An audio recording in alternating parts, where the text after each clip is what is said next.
This is Robert Morris. I'm with Professor Walter Kaufmann, and for the next several minutes we're going to be discussing existentialism. Professor Kaufmann, I'd like to start things off by suggesting that the term existentialism is very widely misunderstood. And I'm wondering if you might want to comment on that as a beginning to our conversation. I think there are good reasons for sometimes wondering whether there really is any such thing as existentialism. The person who coined that ism word, existentialism, was Jean-Paul Sartre, the great French writer, and he popularized the term right after World War II. And no sooner had he coined the word and won a great deal of attention all over the world than the two leading German existentialists, Martin Heidegger and Karl Jaspers, both said that if Sartre was an existentialist, they were not. Not only did they both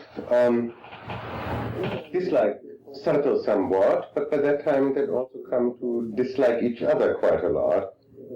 At one time, in the 1920s, they had been friends, and there had been some mutual stimulation, but partly for political reasons, during the Nazi period, they had become estranged, and by the time when Jean-Paul Sartre won international attention, they both felt that their differences were infinitely more important than anything they might have in common, either with each other or with him.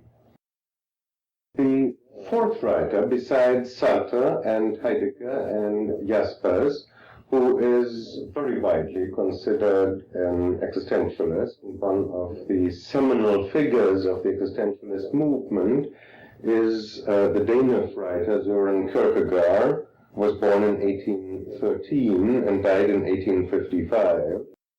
Those who have read him would agree, I think, that if he had still been living in 1945, 1946, he too would have felt that if Sartre was an existentialist, he was not one. He too would have felt that his differences with Sartre far outweighed any similarities.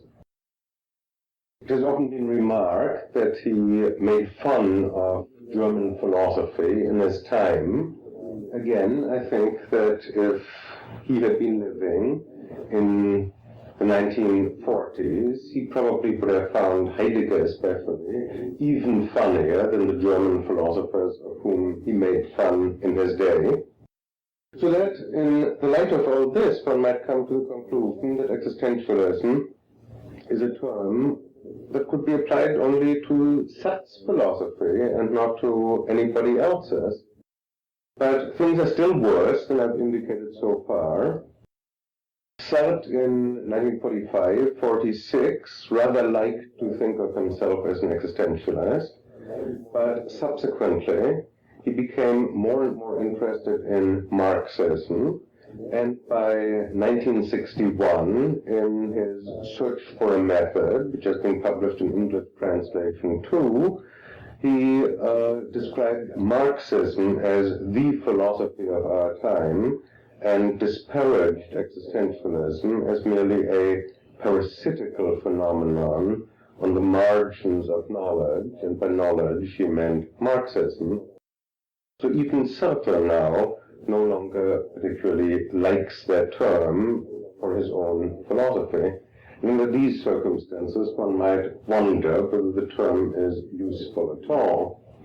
I still think it has some usefulness, provided one uses it sensibly. Ism words in philosophy are generally suspect, and nevertheless worth using with caution. One does speak of British empiricism, and it's what one might call an elegant variation for saying Locke, Berkeley, and Hume. Sometimes one refers to these three philosophers as the British empiricists. And sometimes, instead of saying Descartes, Spinoza, Leibniz, one says the continental rationalists. And sometimes, instead of saying Peirce and James and Dewey, one says the American pragmatists. And in every one of these cases, these men consider their differences much more important than anything that they might have had in common. But this is precisely why the term is useful. Why the ism terms have some legitimate use.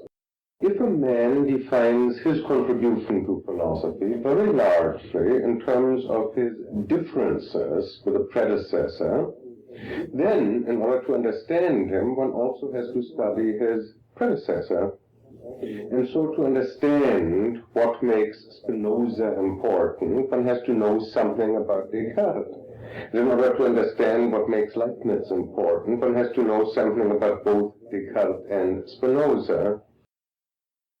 As long as 3 or 4 people are best studied together, because to understand their distinctive contributions, one has to compare them, it is quite useful to have a label for linking them all, and that is the legitimate use of ism words. So I would say that it makes good sense to use the word existentialism for primarily Kierkegaard, Heidegger, Jaspers, and Sartre, as long as we don't suppose that they all agree and that they all have the same philosophy, which they do not. Of course, that raises the question whether there is anything interesting that they do have in common. There needn't be. The term would be useful even if they didn't, but I think there is something that they all have in common. Now, I think what I've said so far is really not particularly controversial. I think people who are at home in the literature would probably agree this far. But when we raise the question as to what Kierkegaard, Heidegger, Jaspers, and Sartre have in common, I think different people would make different suggestions. And I'd like to comment on one suggestion that I think is at best half true, but that is also half false, and point out what's wrong with it before I make a suggestion of my own that I believe will stand up rather better. The half-true suggestion that doesn't stand up too well is that what the existentialists have in common is that they are somehow closer to existence, closer to real life, that they are less academic. The assumption is that most philosophers, including most English-speaking philosophers, after all wrote books that are mostly for philosophy professors or graduate students or perhaps sometimes undergraduates as well, while the existentialists supposedly have written for a much larger audience and are less academic and closer to real-life problems. As I say, there is some truth in that, but there's also something wrong with that. Anyone who has tried to read the major philosophical works, even of Kierkegaard, and quite especially of Heidegger and Jaspers and Jean-Paul Sartre, works like Heidegger's Being and Time and Sartre's Being and Nothing, must be struck by the fact that these are books that really are for philosophy professors and graduate students and very, very hard to understand, while much of Locke and Berkeley and Hume and John Stuart Mill and Bertrand Russell is really much easier to understand. So something must be wrong with this suggestion. Nevertheless, there's some element of truth in it. Now, my own suggestion tries to bring out the element of truth. It is that these so-called existentialist philosophers agree about what is the best starting point for philosophical reflection. I think they all, 4 of them, and some other philosophers who in this respect are close to them as well, believe that the best starting point for philosophical reflection is what is sometimes called ultimate situations or extreme situations. They are some of our most intense experiences. One word for them would be Jaspers' German term, Grenzsituationen, which means literally border situations. The preeminent example would be the experience of our own death, when we are not actually dying, but when we are, so to say, sweating out our death in anticipation. Sweating it out, expecting that very soon we are going to die. Illustrations of this are common in existentialist literature. For example, Jean-Paul Sartre's short story, The Wall, but also in some of Sartre's plays, this is a prominent motif. We have the same sort of thing in Sartre's philosophical work, where he deals with this experience of one's own death, where one doesn't just think that one dies, or that one must die, or that all men are mortal, but when one anticipates one's own death very really, very existentially. We have the same concern a little earlier in Heidegger's philosophical work, and of course it is also familiar to us from Camus' novels. The stranger, the hero or anti-hero of the book, through much of the book, is in prison and looks forward to his own execution.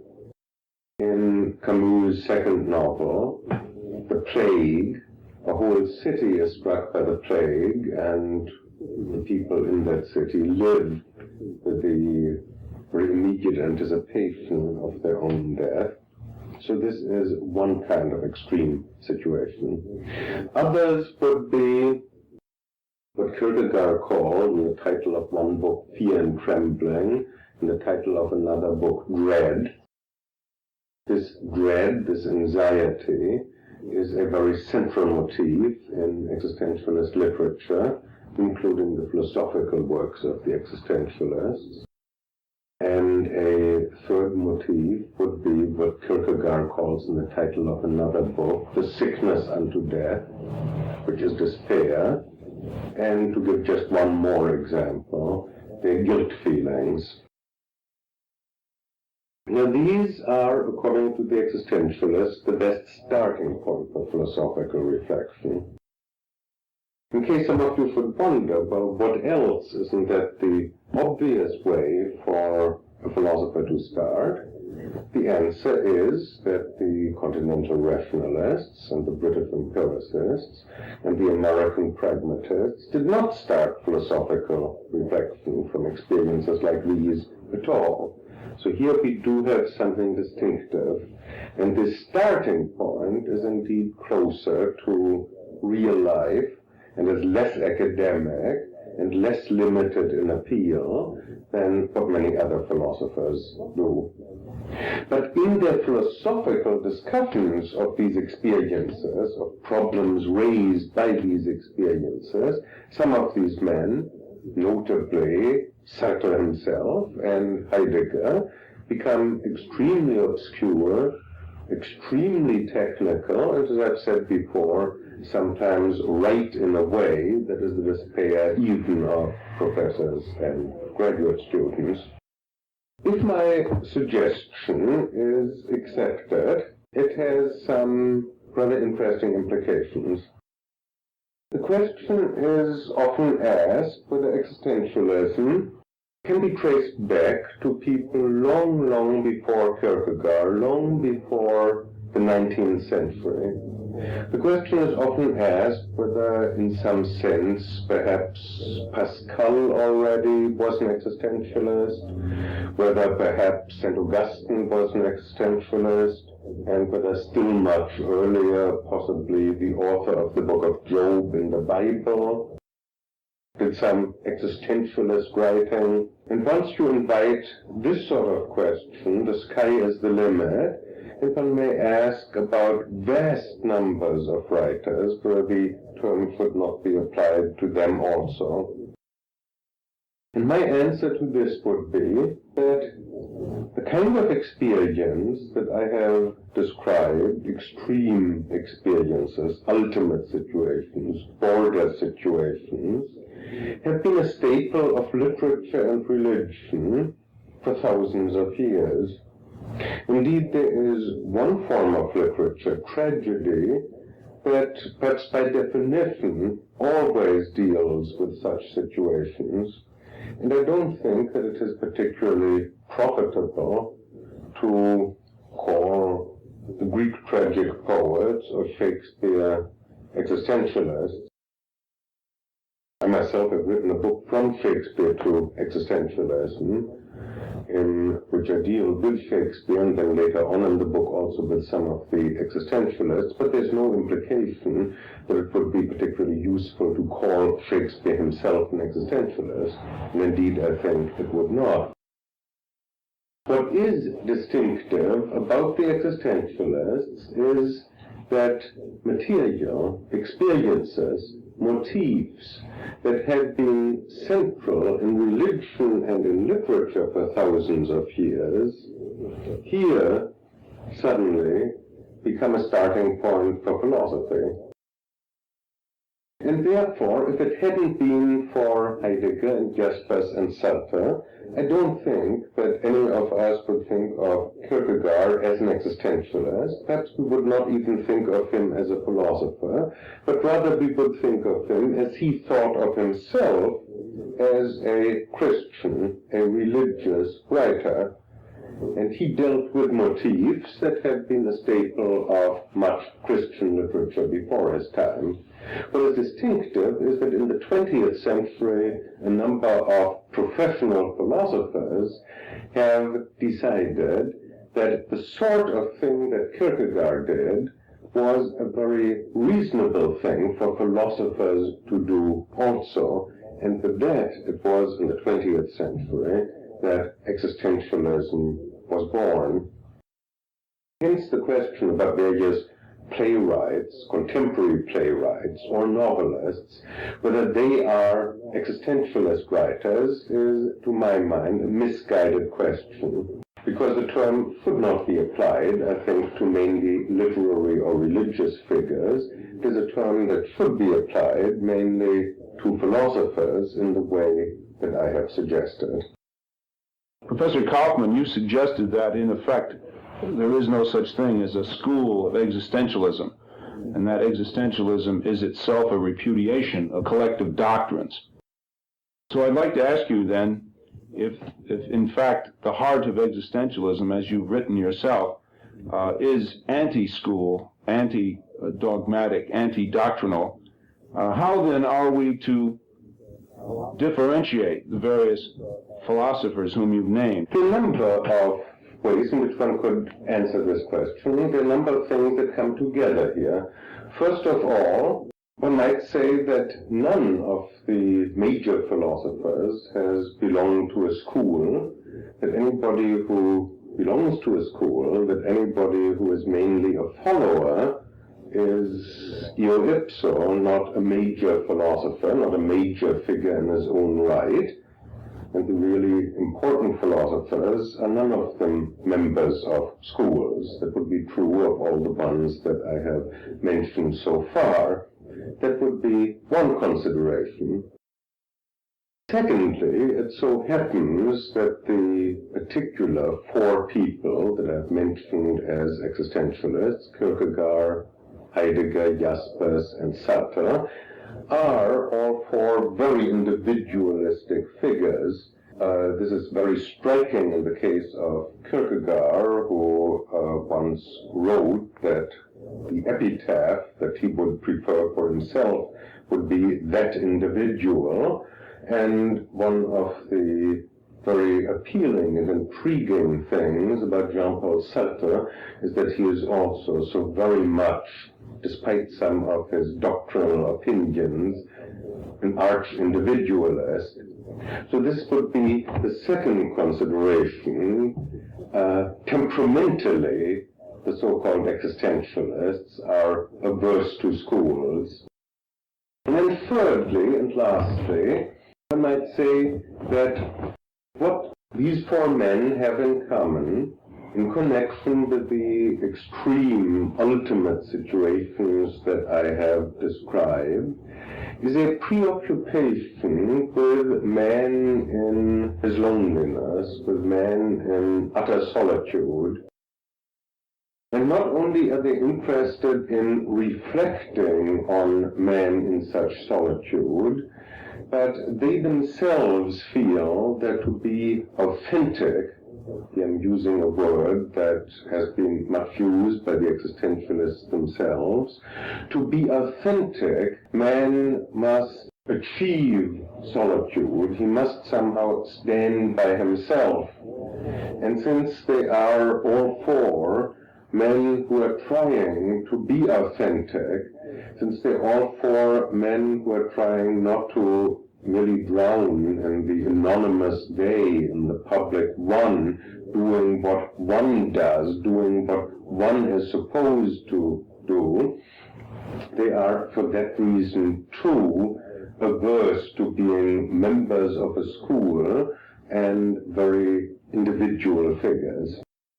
Now, when you mention solitude, do you mean both isolation and individuality or self-definition, or do you mean both? I think I mean both. This, of course, leaves open the other question that you asked before. How can one divide them up? Here we have four people. How might one group them? Might one, among these four, still possibly find two groups of two each, for example? Jean-Paul Sartre, in his lecture, Existentialism is a Humanism, made a very ill-advised and hasty attempt to do just that. It's worth mentioning because it has been quite influential. He suggested that confusion has arisen from the fact that there are, as he says, two kinds of existentialism, Christian and atheist. And then he goes on to say, this was in 1946, that examples of Christian existentialism are Kierkegaard, which is fair enough, and Jaspers, whom Sartre goes on to call Roman Catholic, which is simply a mistake. Jaspers had never been a Roman Catholic. He was brought up a Protestant, but his own position would be much more that of an agnostic than that of a Christian. So this is really not quite accurate. And then what Sartre suggested was that on the other hand, there were Heidegger and himself, who were atheists, and Heidegger was not particularly happy about being called an atheist, though one would hardly call him a theist. This way of dividing up the cake seems to me very unhelpful indeed. Professor Kaufmann, the Christian concept of atonement, if we choose to see it as such, is an at-one-ment with God. Now, would it therefore be possible for a person to be both a Christian and an existentialist, and to see this individuality or this isolation, this ultimate individuality, as being a shared oneness with God? And before it is possible, and this is, of course, what Kierkegaard tried to do. And it seems to me that if we use the word existentialism at all, we clearly should include Kierkegaard. If you will, he was the father of existentialism. I've said that existentialism really came into its own in the 20th century, but it goes back to him very much. He gave the decisive impulses. Is very important for this whole movement, and he wanted desperately to be a Christian in the highest and most demanding sense of the word, and he felt that to be a Christian within Christendom was devilishly hard, that precisely because there were so many Christians, so-called Christians, lip service Christians, shallow Christians, it was extremely difficult to achieve the state of being a Christian in the more demanding sense. And he felt that this called for extreme solitude, for becoming an individual all alone. Now one might say, as long as one believes in God, one really isn't all alone. Nietzsche suggested that he had achieved the kind of solitude that people who had still believed in God could not even understand. And Nietzsche, in turn, also exerted a decisive influence on existentialism, not on Kierkegaard, of course. Kierkegaard died when Nietzsche was 11 years old, but Nietzsche had an immense influence on Heidegger, who has written several essays as well as a big 2-volume work on him, on Jaspers, who has written on him again and again, including a couple of books, and also on Jean-Paul Sartre. And in Nietzsche too, as I've said, you find this tremendous emphasis on the need for breaking with the crowd, the need for breaking with the herd, and of achieving authenticity all by oneself.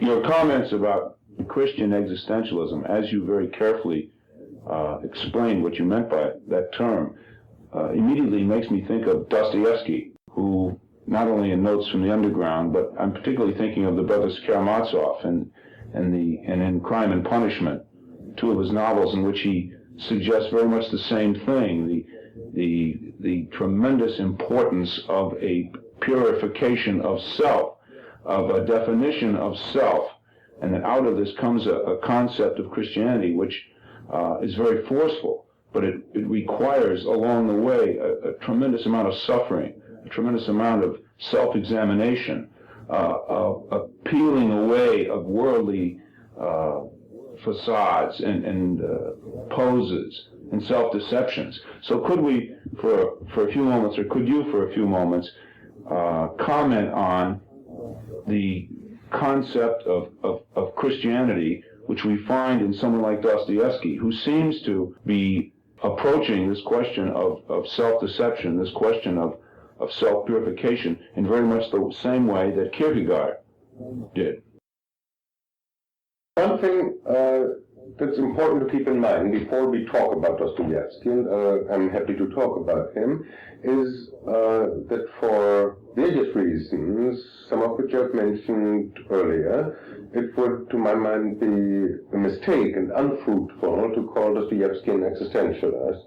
Similarly, I would not call Nietzsche an existentialist any more than I would call Aristotle a Thomist. No Thomism without Aristotle, but that doesn't make Aristotle a Thomist.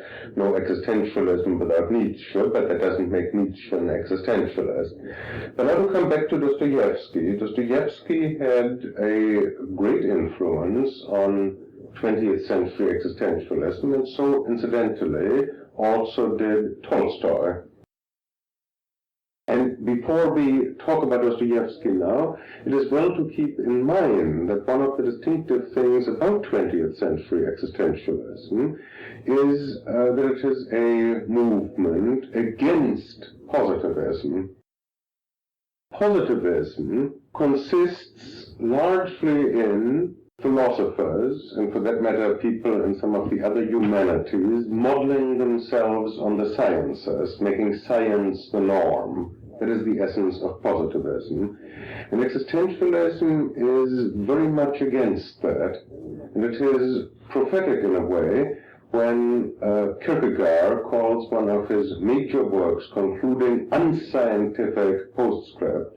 When he spoke of unscientific, he was not only thinking of the natural sciences, but also of Hegel's boast, the German philosopher's boast, that he had elevated philosophy to the rank of a science. But a certain bias against science is built into 20th century existentialism, and particularly strong in the work of Martin Heidegger. And it is important, I think, to realize that although Heidegger is not a theist, while Kierkegaard was so Christian, in very important respects, Heidegger is really very, very close to Kierkegaard. Now, one thing that distinguishes 20th century existentialism is not only a certain bias against science, but also a strong feeling that philosophy really is closer to literature, and quite especially to poetry, than it is to the sciences. And what goes together with this strong affinity for literature is, of course, in the case of Jean-Paul Sartre, a great literary genius, the gift to really write great literature, which Sartre has done again and again in various genres. But what goes with it too is that Sartre, as well as Jaspers and Heidegger and some other writers who are in some respects close to them, have been very much influenced by various literary figures. And among these literary figures, Dostoyevsky is very important.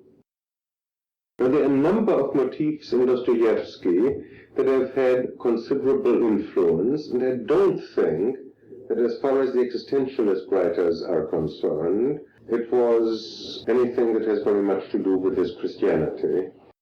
I think that Dostoyevsky's strong Christian convictions have not been that influential on Jaspers or Heidegger or Sartre, perhaps not at all. But one thing that's very striking about Dostoyevsky, not so much perhaps to somebody who is young now and takes that sort of thing for granted, but what was very striking for these writers is Dostoyevsky's psychological acuteness. Nietzsche first discovered Dostoyevsky in 1887, quite fortuitously, by chance, picking up a book. It was Notes from Underground, a French translation, in a bookstore. And then, in the following year, writing one of his own books, he referred to Dostoyevsky with great admiration and called him the only psychologist, by the way, who had something to teach me.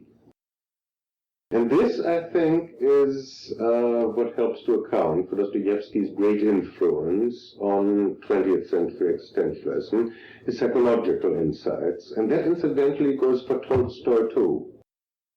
Tolstoy's short story, The Death of Ivan Ilyich, so much anticipates some of what the existentialists have been saying about man sweating out his own death, that I would say that Heidegger in particular, in his discussion of death in his major philosophical work, Being and Time, offers us an unacknowledged commentary on The Death of Ivan Ilyich by Tolstoy.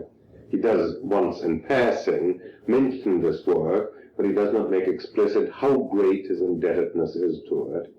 And what we find even outside The Death of Ivan Ilyich in Tolstoy is, in Anna Karenina, for example, a masterful understanding of the mechanisms of self-deception.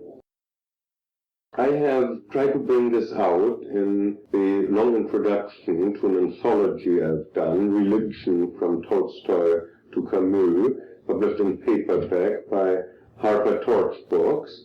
And there I try to show in some detail how in Anna Karenina we do find a really profound understanding of self-deception and document how this is one of the motifs that runs through the book. Now, this is very relevant in connection with existentialism because self-deception is one of the main motifs in Jean-Paul Sartre's work. He uses the French phrase mauvaise foi, literally bad faith, but this is all but indistinguishable from self-deception. And he does not only discuss this in his Being and Nothingness, in which a whole chapter deals with mauvaise foi, with bad faith, but of course he also offers a very intricate anatomy of bad faith in his plays and in his short stories and in his novels. And while perhaps nowhere in Dostoyevsky do we find really something quite as persistent on this theme as we do, I think, in Anna Karenina. Dostoyevsky is another writer from whom one can learn a tremendous amount about the psychological subtleties of self-deception. I didn't mean to suggest earlier that Dostoevsky was an existentialist any more than I would suggest that in, let's say, King Lear, where Lear races out into the heath.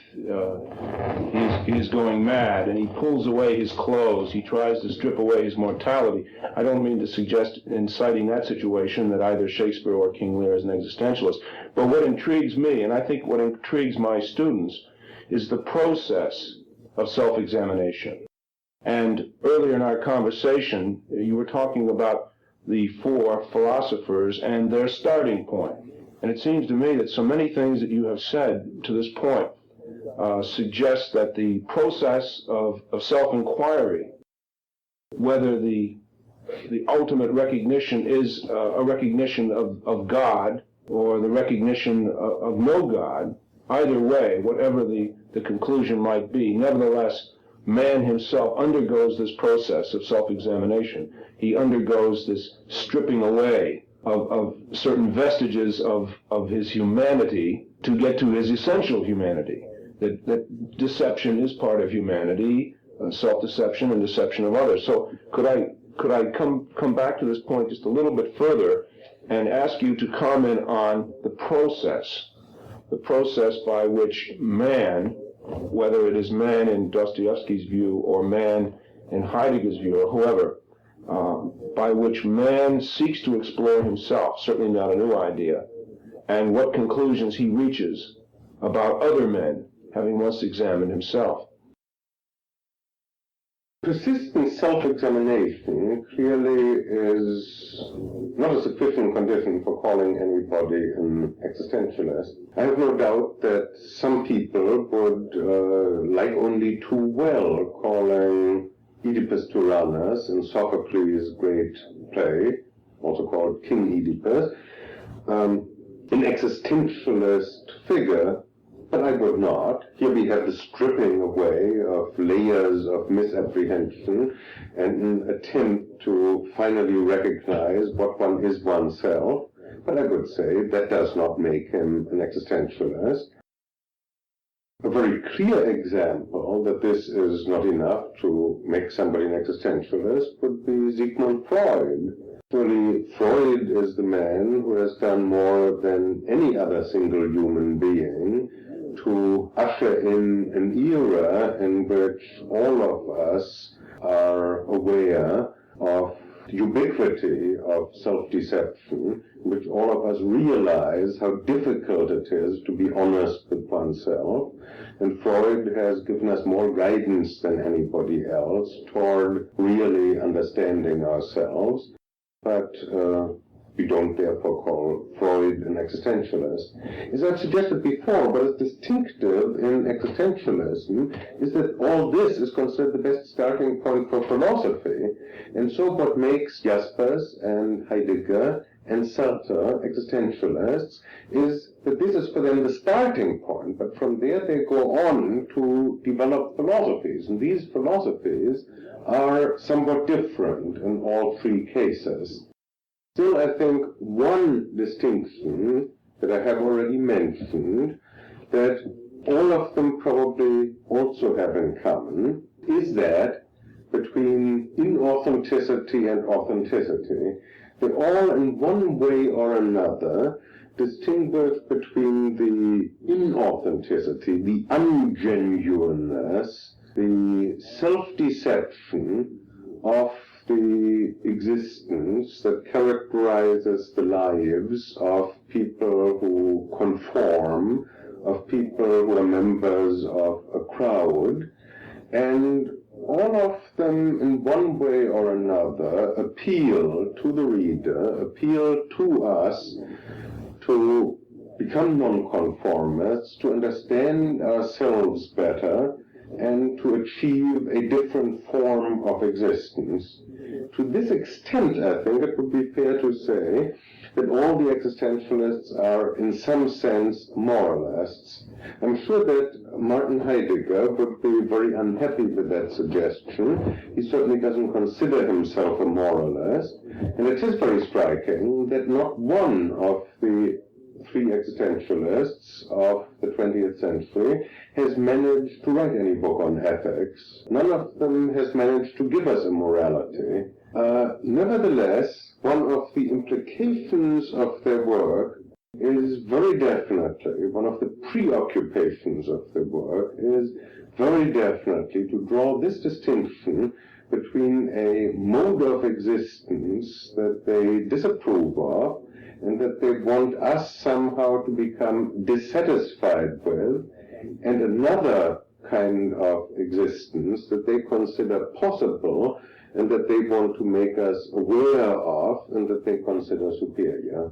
Professor Kaufmann, I find that a particularly interesting point, and I would like to ask you now how you explain the fact that they are so disinclined to be prescriptive. I think there are two things probably that come together here. These very philosophers, who are widely considered so unacademic and in some ways anti-academic, closer to real life, are really all, in some ways, all too professorial. They are really competing, in a way, with Hegel, against whom Kierkegaard revolted, and trying to do the sort of thing that Hegel did, trying to do the sort of thing, in Heidegger's case, that Kant did. And what they feel one must do, being a philosopher, is write about being. To be sure, Heidegger says that philosophy has gone off the right track and that philosophers have not dealt sufficiently with being, and that his kind of science of being, that his kind of ontology is different from our previous ontology, that it is fundamental ontology. But still what it comes down to is that they feel that they have to tell us in some sense about being. And so they present the contrast between two ways of being, between two modes of existence, as if it were an explication of the nature of being, as if it were more metaphysics than ethics. They are in a way concerned to be very respectable, more respectable than Nietzsche was. They are in a way bidding to be taken very seriously in graduate seminars, to be discussable by professionals. And so even the ethical insights, and I'm not speaking of Kierkegaard here, but of Heidegger and of Jaspers and of Sartre, the ethical insights are presented as if they were a kind of metaphysics. This is one consideration.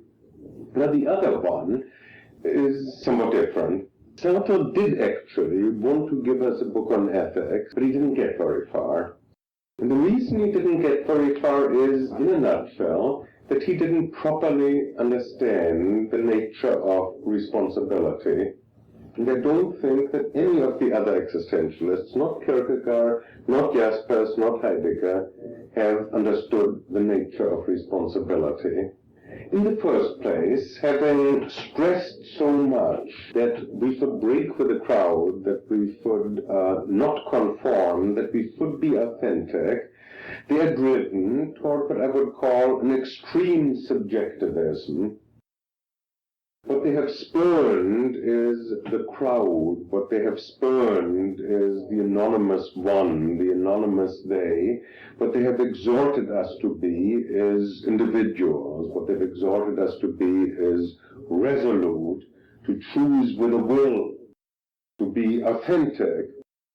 And now the painful question arises, does anything go then, as long as it is chosen with a will? As long as it is chosen very resolutely. And here they shy back from the consequences of their own position. It seems to point toward moral anarchy and also toward intellectual anarchy.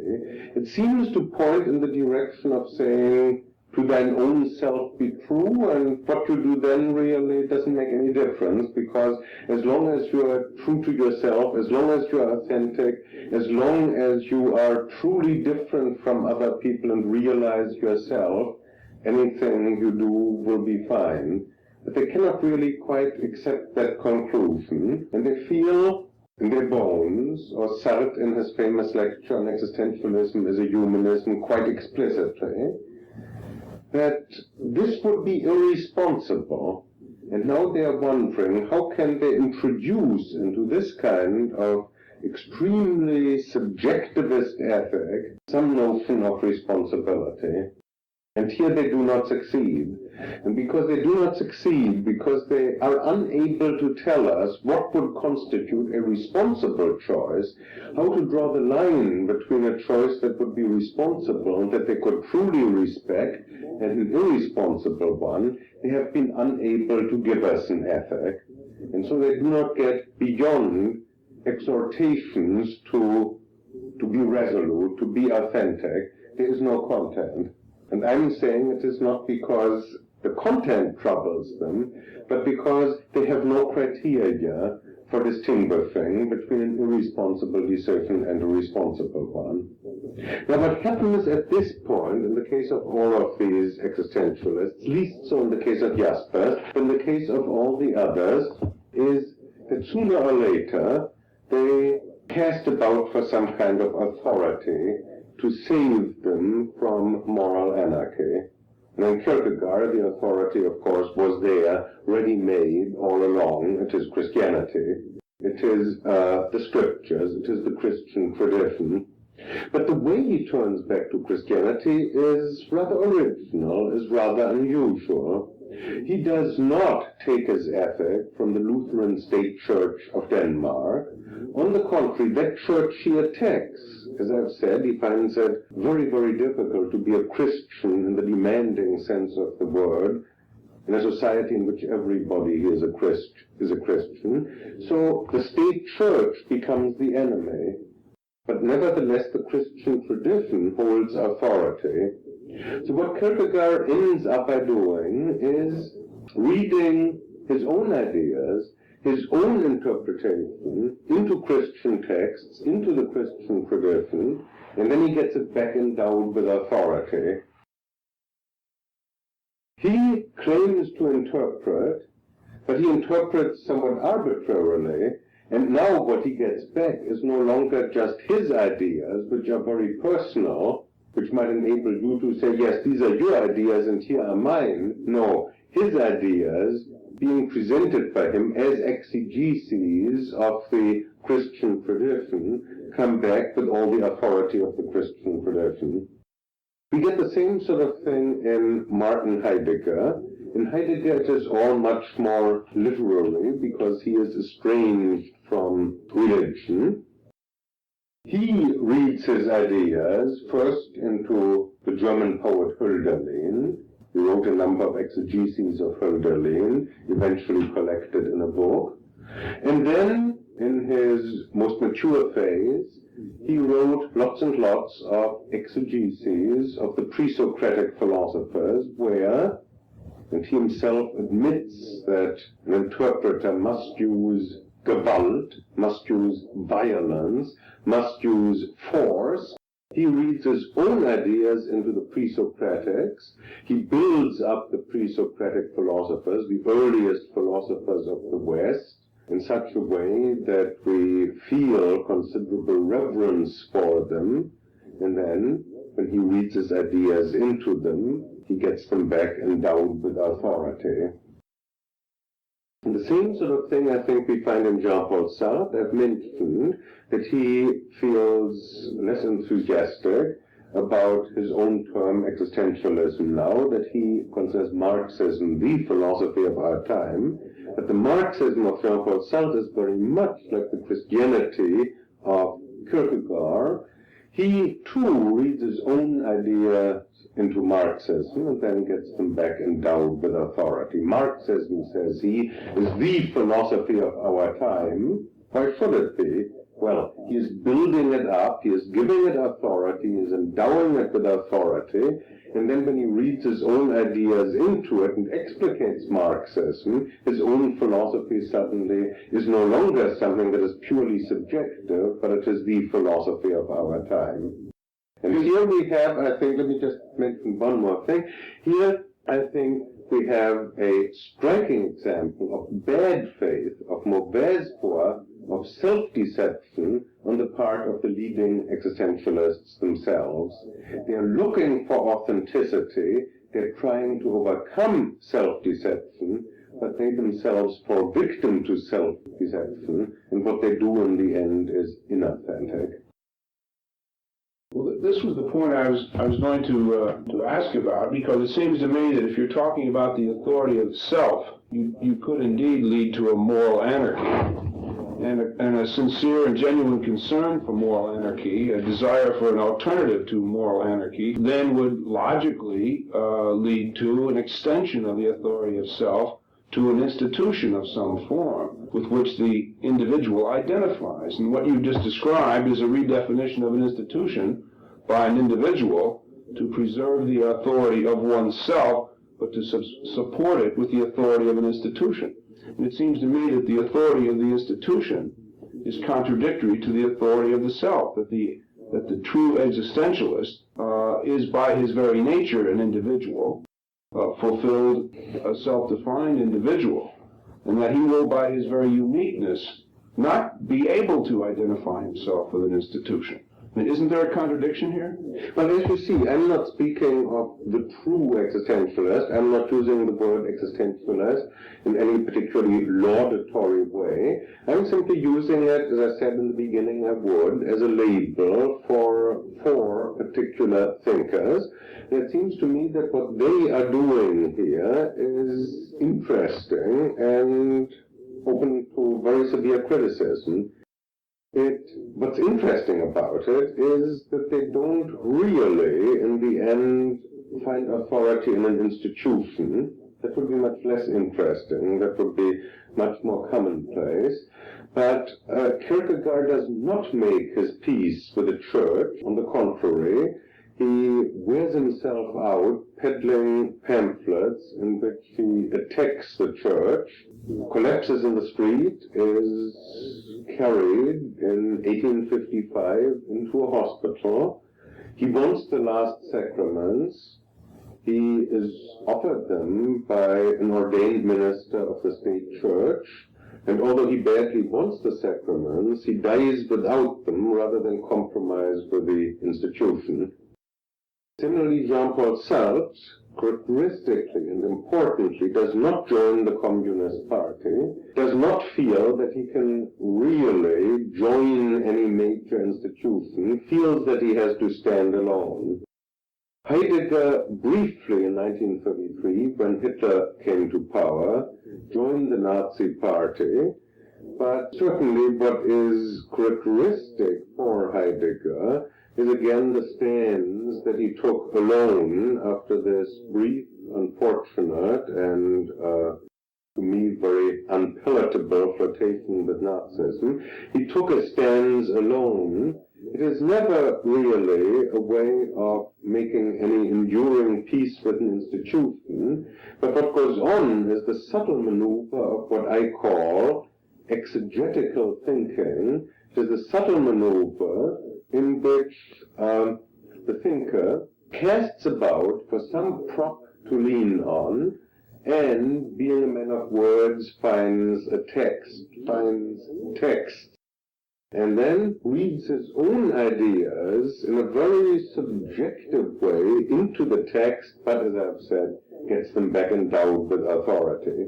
And I'm not trying to say that this sort of exegetical thinking is confined to existentialism, but it is very interesting that people who start out so much as individualists and subjectivists and as enemies of bad faith and self-deception, in the end are driven into this kind of maneuver.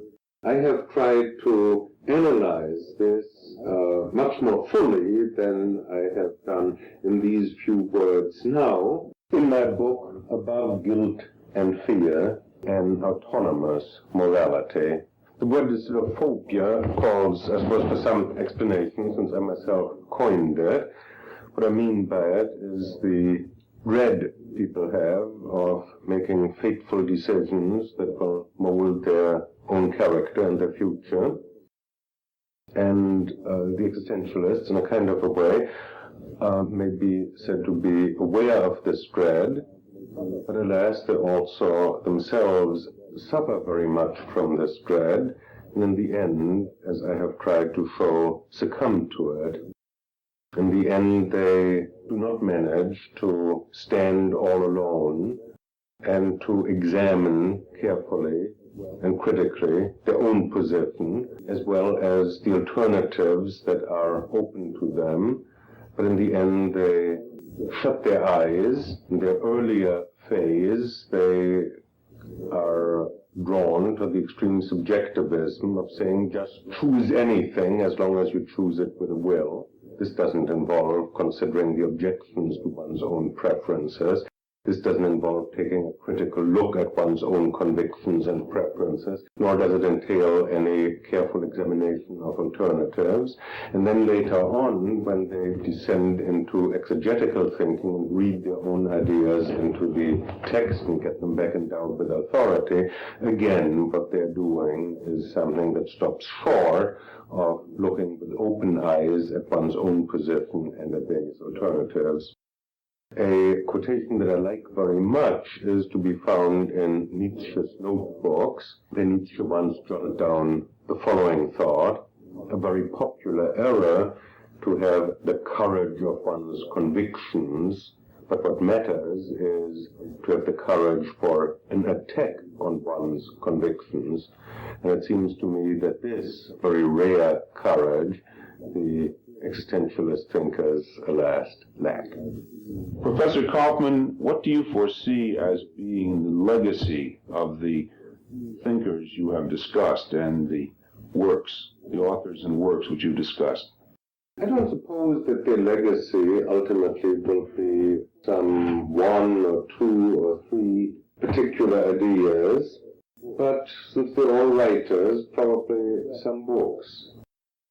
In the case of Karl Jaspers, perhaps an important part of his legacy will be that he did coin a word for those extreme situations of which are made so much, and called them Grenzsituationen.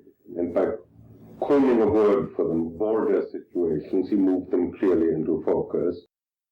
How much anything of Heidegger's will last, I am not sure. I suppose if anything lasts, it will be his book Being in Time, which I suppose will continue to be discussed somewhat by philosophy professors for some time to come. But the great legacy of existentialism, I would think, certainly if we confine ourselves to 20th century existentialism, will be in the non-philosophical works of Jean-Paul Sartre. I think that he is one of the great writers of our time, and I would expect that some of his plays and his 5 short stories, and perhaps at least one of his novels, will last, and I think they deserve to last.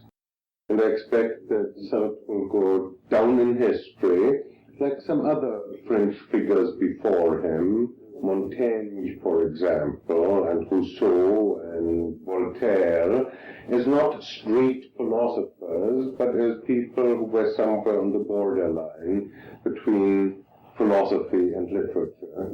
That is perhaps more a French phenomenon than an American one.